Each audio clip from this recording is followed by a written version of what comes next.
It is, without a doubt, one of the strangest variants of a high-volume vehicle on sale in the U.S. right now, the 2018 Chevy Equinox fitted with the company's 1.6-liter EcoTec turbodiesel. That's right, one of the most typically American platforms fitted with an engine type that, especially given the Volkswagen Group's recent difficulties, has never been more than a niche player on these shores. Shrouded in scandal and old prejudices, it's hard to imagine many Equinox buyers checking the expensive option box to fit the oil burner to their crossover. At least, on paper. That's why we spent a week in one, schlepping all around town and with plenty of freeway time, to figure out if this thing makes any sense given the deck seemingly stacked against it.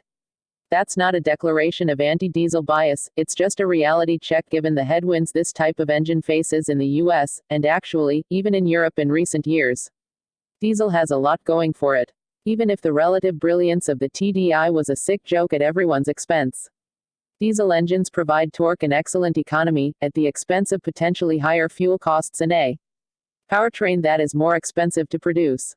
It's the thrift that's probably the biggest benefit to an Equinox buyer, because there's no increased towing capability. It's rated at only 1,500 pounds, compared to 3,500 if you properly equip an Equinox with a 2.0-liter turbo running on gasoline. Nor is it the cheapest Equinox, compared with the like-equipped gas Equinox LT, it's a sizable $1,345 more.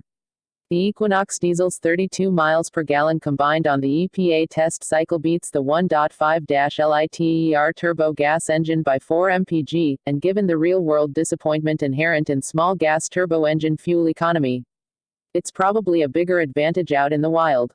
The disparity is much larger with the optional 2.0-liter gas turbo i4. To underline this a bit more, the EPA estimates the yearly running COSTS of the two vehicles to be about the same.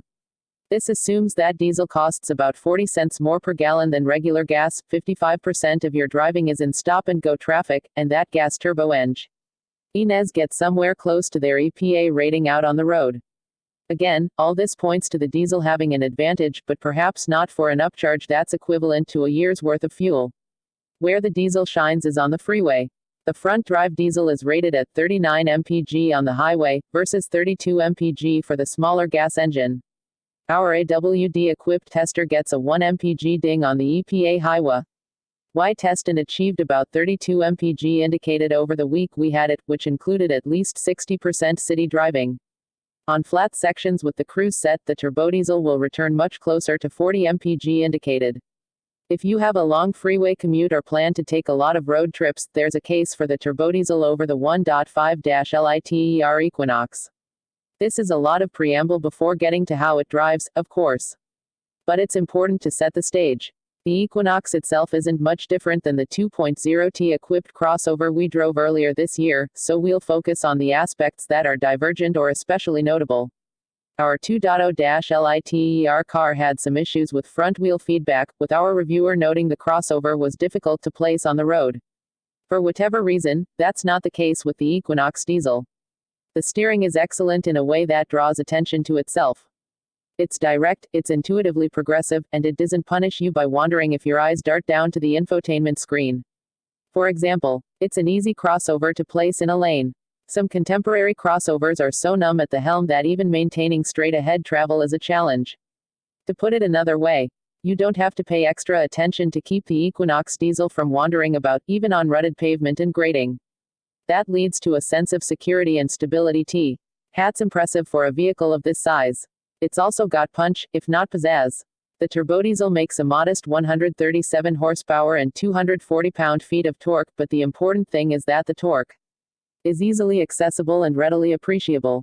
This is not a fast vehicle by any stretch, taking a long time to build up speed, but it pulls away from a stoplight or up a ramp with initial authority. It's a classic small turbodiesel in terms of power delivery, and it feels entirely adequate in this application. It also has just enough punch to make it dart around at stoplight speeds, although there's appreciable turbo lag. There's enough low-end torque to make up for it. The 6-speed auto also is game for cruising, and there's enough torque on hand to avoid awkward gear hunting on a hill. What it isn't is quiet. Around town, it feels like you're being shadowed by a FedEx truck. At freeway speeds, or with a little white noise, like rain or the radio, the din mostly fades away. In fact, If it wasn't for the almost ludicrous fuel economy, you'd think it was a regular Equinox on the slab. The ride is also excellent, well damped but not harsh or, conversely, floaty. The whole chassis has a European sensibility to it. Feeling a lot like some Opel people movers we've driven in the past, the surprisingly entertaining first-generation Opel Zafira sprung to mind a lot during the loan. That speaks to the Equinox's platform, which is related to the Cruze. And whatever you think of the Cruze, it was designed for Europe from the get-go. So there's some baked-in goodness inside this adaptable platform. And somehow, in a segment that's more about practicality and price than driving dynamics, the Equinox has some real charisma. What it needs more than anything is an interior makeover. Not that this is a flaw unique to the turbodiesel variant. It's consumer grade by way of Fisher-Price, unfortunately. We are of a firm opinion that you can do charming but inexpensive interiors, but GM hasn't figured this out yet. Thankfully, the major touch points are good enough. The steering wheel is perfectly sized and placed, the front seats, covered in a strange fabric that looks like it all pill badly, are actually supportive on long drives, and everything else is logically arranged. But so it is with every other Equinox. The real question is, should a buyer fork over the $1,345 more for a noisy diesel with a minimal tow rating? If there's a lot of freeway in your Equinox's future, or if you relish the idea of using the least fuel possible to travel an absurd distance between refueling, that's a yes. The Equinox's turbodiesel consistently exceeds its EPA expectations, something that no turbo gas engine is able to do. It's also really the only game in town, unless the Mazda CX-5 with the Ski-Active D turbodiesel engine ever gets out of regulatory hell. The only other diesel SUVs around are a step up in both size and class. For us, having something relatively unique hidden inside a handsome but nondescript form is a bit of a thrill. The fact that it's a fuel miser but also a comfortable, and somehow, enjoyable, runabout takes it over the top. You'd have to be just a bit unconventional to own an Equinox turbodiesel. If that strikes you as a compliment rather than a jab, this crossover might be for you.